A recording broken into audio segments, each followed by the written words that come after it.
Hi guys, it's me, the Tatted Teacher, and we are here with Ms.Conners from Instagram, and she's going to be telling us a little bit today about the role of a teacher. So Ms.Conners, would you like to introduce yourself? Sure, I am Zondasia Connors. I am a kindergarten teacher here in Waco ISD. This will be actually my second year going into a classroom. I did my student teaching in first grade. So just welcome to getting started in teaching, and I hope you enjoy your path to get started. That's so great for students to get the perspective of someone who's just starting, because that's going to be them in just a couple of years. So I have these questions, and students should have a worksheet to go along with these questions. So first I wanted to ask you, what is your route that you used to become an educator? Did you go to college for it? Were you an alt cert? So I went to college in Berea, Ohio. I actually did not major in teaching. I actually got my undergrad degree in speech pathology. It's not until I moved to when I was in Ohio, I actually wanted to double major in speech and education. They didn't allow you to do that because of conflicting hours, and you would have to spend time in a clinic and go to actual school. So I wasn't able to do that. However, when it was time for me to graduate, when I graduated, I was able to come to Texas and actually have a teaching job, being a reading specialist for 7th and 8th graders. And there it was. I wanted to become a teacher. I said, these kids mean a lot to me. So I was able to get my master's degree in elementary education. Wow, that's awesome. So kids, you can go the traditional route that way, or there's also alt cert, which I'll be covering in another video, but that is an excellent and very impressive resume. All right. So question number 2, if you could go back in time and talk to yourself as a first year educator, so just last year, if you could change anything or tell yourself anything, what would you tell yourself? To take a deep breath and relax, that it's not going to be fearful, that you will always remember all of your children, that you will see them next year as they grow up. So you take on that journey with them, letting all your nerves out. Don't be afraid to ask questions. Don't be afraid to write down notes. Don't be afraid to keep anything from last year because it does recycle to this year. Yes. I always say changing up your classroom just brings in a lighter air. You can use things from last year, but make it better for this incoming class so it's different. Don't hold on to something from last year. Move forward to create a better environment for those kids because this is their first year going to school. So make it enjoyable for each child. That's such an exciting age, because you're really their first experience, especially if they did during COVID, they didn't go to daycare or preschool. You're really, their first experience with it. All right. So as a teacher, what takes up most of your time? Is it teaching? Is it lesson planning, administrative duties? What does that look like for you? So I would say lesson planning, and I am a person who loves to create things for her students. I don't always like the resources that are available, so I make them more appealing to my students and how they learn. So I will create different things that are based toward them. So I'll spend more time lesson planning and correcting it to fit along with the lessons that we're going through. So I think that's very important as you go along, that your lesson planning is going to be a lot. Don't think of teaching as just a job. Think of it as fun, because you're having fun like introducing something that they've never heard before. So even if you teach it and you mess up, they will never know because you are the teacher. They don't have something in front of them to tell them how you're going to teach it. So I always say never think of that as taking up too much time, because you're just getting into it and you're learning what kids like and don't like. And you can reuse it. So it gets easier. As a 5th year teacher, Right. I had English before last year. So this is only my 2nd year in this role. But for English, I could just reuse my same stuff. But for this one, I had to create all new stuff and invest in a Canva account. As a teacher, you use it so often. Yes. That is my number one site visited. Okay, so do you have a mentor teacher or do you have someone you admire in education? So I actually go back to student teaching. My overseeing principal, she was really helpful to me. She's actually in Colleen, so I appreciate everything she does for me and everything that she says. So it's really important for me to just say thank you for all that help and for helping me through the steps to see what she likes to see in a teacher. And she said, even though it's your first time and you know you've been around kids for a long time, just be comfortable, be yourself. And I said, taking those words of encouragement from someone who does not know you is very important. It is so important to have mentors like that. Did she give you any like really specific advice that you use in your classroom to this day? She told me to be myself and to always make sure that at the end of the day, my kids walk away with something that they learn. Even if it's just like, oh, I ran too much water in the bathroom, or that I colored too hard. I didn't color my picture right.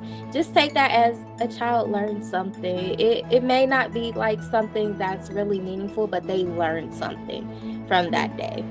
Even if it's a social emotional thing, like they learned how to talk to people, you're right. That is so important and it builds.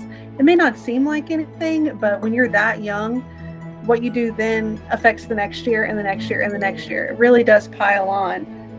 Okay, so what are some of the highlights and we'll say lowlights or downsides that you've had this first year that you've noticed with the teaching career? So I've noticed a lot of children aren't at the academic requirement level, or they're not at their meeting level due to COVID. It was very hard, and while I was student teaching, I seen that struggle. This is in Texas, they are not required to go to kindergarten. They can go straight to first grade. So they kind of miss those meeting steps in education and academics. So a child may come in not knowing how to write their name or knowing their numbers, and all they can do is look at you and cry. And so I started thinking about that. This is kids' first interaction with school. They don't know everything because they weren't in a classroom last year. They weren't just at home for pre-K or something like that. So meeting the requirements, I say, as long as at the end of the day that after they leave my classroom, they can read, write, and speak properly. I'm very proud of myself that they know all their alphabets and they know half of the sight words. I say you can only do so much in such a Yeah. little time because it goes really quickly. I didn't know that kindergarten was optional in Texas. So that's a really interesting thing because that really shifts my perspective when we start standardized testing in third grade. I was thinking they had 4 grades of education, but it's really some of them they only have 3. Wow. Okay, so that's the downside. What have been some of the highlights? The highlights is seeing the kids with joy and seeing that they do come in with a brightness to learn. They just are open, like they're an open book. They love to add those words to them. I would say the togetherness in a school, having the people that are around you actually work with you and understand that everything is not picture perfect. That the year before they were at home, so it was really hard. But coming together this school year and actually understanding, okay, well, we weren't the best, but we gave it our all, and that's all we can strive for. That is so true. And it sounds like you have a really supportive school environment, which is so important for new teachers to find. My Yes. school environment now is great. But my first year of teaching, I was in a really, really almost, I would say, abusive school environment. And I'm so glad I got out when I did and got into this new school that I love. But I'm so glad you found that your first year because so many people don't. Okay, so what is an interaction with a student? You don't have to be specific so we can maintain anonymity. But what is an interaction with a student that really like impacted the way you teach or what you focus on or anything like that?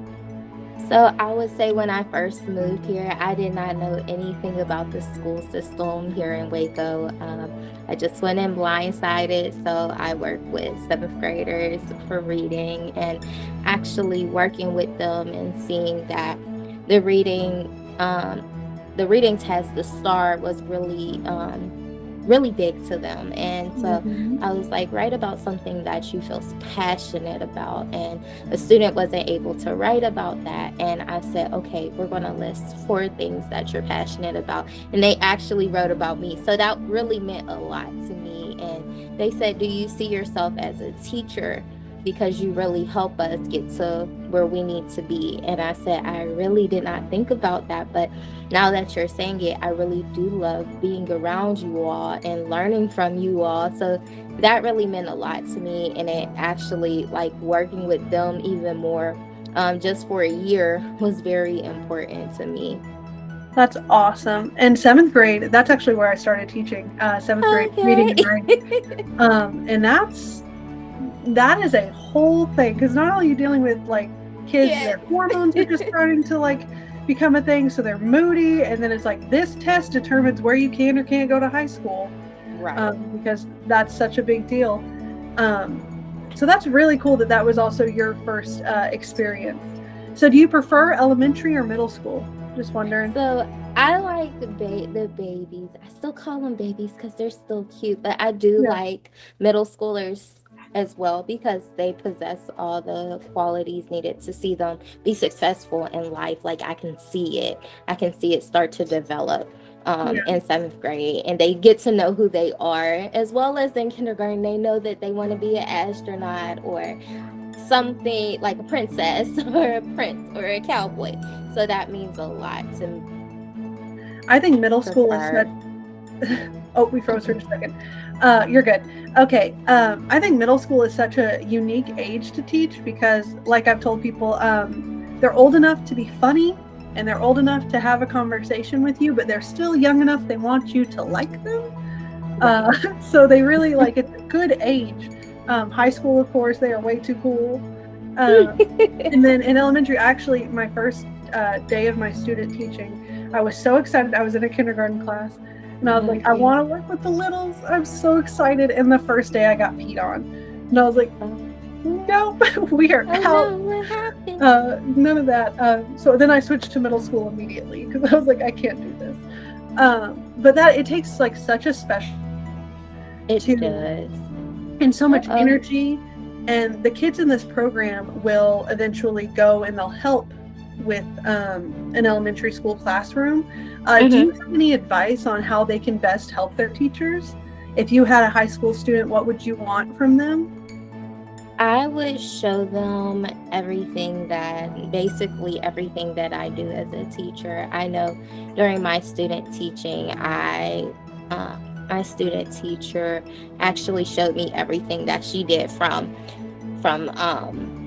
attendance to end of the day dismissal to how the students did their reading, assessments to how they grade certain things that they are assessed on in the middle of the year at the and at the end of the year where their progress is made, their little intervention groups during the year when it's close to their assessment time. So yes, she taught me everything from assessments to how they grade assessments, from PD planning to how they work as a team in first grade to be successful in every way possible, from reading to science to social studies to math, pinpoint areas of struggle that each student has because not every student is going to be perfect. They're going to struggle. Break those kids into intervention groups and get them the help they need from different teachers. Just seeing everything, taking attendance, seeing the email chain flow, how you report grades, how you talk to parents during parent conferences if they don't feel comfortable, and talking to parents at the end of the day about how their child was and getting that parent teacher relationship going. So that was really important to me. Well, it sounds like she did a great job because you're obviously very successful already. Yes. And that is stuff that, we try to instill in our students as they complete this program is we do scenarios on how to talk to parents. Angry parent, and one is the teacher, and we talk about how to mend those fences and kind of work as a team. Do you have tips on how to get parents on your side or as a team for the betterment of the student? So actually, for this school year, I made a back to school teacher meet the teacher packet that I made, and I have a volunteer sheet that I created for parents to sign up for different things, come in for parties, just laminating things, coming in on Fridays or special days to do a craft with your student, do different cultures, different holidays, coming in and just talking or doing an experiment, even having my mom come into a classroom and actually read to my students is something that I really want to have this school year, because I said the kid's first teacher is their parent. So you need to know along the lines that parent knows that student the best. So I want to take away what you have about your student and what I know, and let's meet in the middle. But I always say, make your classroom an open door. Make sure that the parent feels comfortable coming up there. They can walk into the room at any time and just come see how their day is going. I said it's never, when I was younger, I always had that ability where my mom was able to come up and see me in kindergarten. So I said I always want to make that option available, because some parents aren't comfortable with leaving their child all day and they're at home or they're at work and they're just thinking about it. So I always say allow parents to come in and see what you're doing, and that's how you build a relationship with them. That's a really, really good idea. And as someone, I have a daughter, she's 18 months old. Leaving her for the first time at daycare, I went there the first day and I got kicked out because they're like, you can't come in and out. Right. I'm so sorry. They're like, yeah, you I know. I was like, it's miss her so much. That's really good that you do that. Well, thank you so much, Ms. Conners. Can you give us your socials so that if people want to follow you for awesome content, because I follow her, it's really good content, they can find you? Sure, it's at Miss Pretty Primary. It's _ Miss Pretty Primary _ on Instagram. I'm also on YouTube as Miss Pretty Primary. I will be posting back to school setup and back to school things that I actually got to start helping to set up my room. I also would say start buying stuff now if you can at thrift stores or through I do Donors Choose, which can help set up your classroom as well.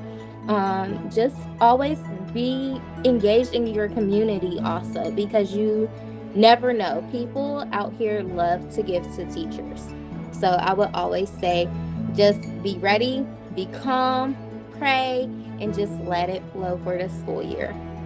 Awesome. Well, thank you so much, Ms. Conners. And if you'd like to follow me on Instagram, I am at that tatted teacher, because I teach future teachers. Please follow us, and we will be posting more videos in the future. All right. Thank you, everybody, and goodbye.